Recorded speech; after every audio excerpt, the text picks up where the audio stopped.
അസ്സലാമലൈക്കും. നമസ്കാരം. ഞാനിപ്പോൾ സൗദിയിലെ പ്രാവശ്യം വീണ്ടും ഓർമ്മിക്കാട്ടോ. സൗദി അറേബ്യയിൽ ഒരുപാട് വ്യക്തികളുണ്ട്. നാട്ടിലേക്ക് റീഎൻട്രി പോയിട്ട് അവിടെ നിന്ന് പാസ്പോർട്ട് പുതുക്കുന്നവരുണ്ട്. സൗദി അറേബ്യയിൽ നിന്ന് പാസ്പോർട്ട് പുതുക്കുന്നവരൊക്കെ ഉണ്ട്. അപ്പോൾ നാട്ടിൽ നിന്ന് പാസ്പോർട്ട് പുതുക്കുന്നവരോടേക്ക് പറയാനുള്ളത്, നാട്ടിൽ നിന്ന് പാസ്പോർട്ട് പുതുക്കിയതിന് ശേഷം 2 പാസ്പോർട്ട് ഒരുമിച്ച് വെച്ച് കൊണ്ടുവരിക. സൗദി അറേബ്യയിൽ വന്നതിന് ശേഷം നിങ്ങൾ നഖൽ മാലുമാത്ത് അഥവാ പഴയ പാസ്പോർട്ടിലെ വിസ പുതിയ പാസ്പോർട്ടിലേക്ക് അപ്ഡേഷൻ ചെയ്യുക. അതുപോലെ സ്പോൺസറുമായി ബന്ധപ്പെട്ടോ മറ്റു മാർഗങ്ങൾ സ്വീകരിക്കുക.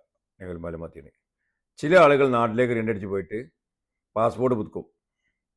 ചില സാഹചര്യം അവർക്ക് പോരാൻ പറ്റാത്ത അവസ്ഥ ഉണ്ടാവും. കാരണം റീഎൻട്രി ഒക്കെ നീട്ടേണ്ട ആവശ്യം വരും. ചിലപ്പോൾ അസുഖമായിട്ടോ അല്ലെങ്കിൽ മറ്റെന്തെങ്കിലും സാഹചര്യം കൊണ്ട് റീഎൻട്രി ഒക്കെ നീട്ടേണ്ട ആവശ്യങ്ങൾ വരും.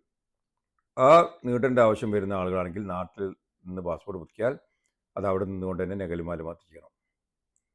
നിങ്ങളുടെ സ്പോൺസറെ ബന്ധപ്പെട്ടോ മറ്റു മാർഗങ്ങളോ സ്വീകരിച്ചിട്ട് നഖൽ മാലുമാത്ത് ചെയ്യാം. എന്നാൽ മാത്രമേ നിങ്ങൾക്ക് റീഎൻട്രി അവിടെ നിന്ന് നീട്ടാൻ പറ്റുകയുള്ളൂ. മറക്കണ്ട, നാട്ടിലേക്ക് റീഎൻട്രി പോയിട്ട് അവിടുന്ന് പാസ്പോർട്ട് പുതുക്കുന്ന ആളുകൾക്ക് പാസ്പോർട്ട് പുതുക്കി 2 പാസ്പോർട്ട് ഒരുമിച്ച് വെച്ച് കൊണ്ടുവന്നാൽ മതി.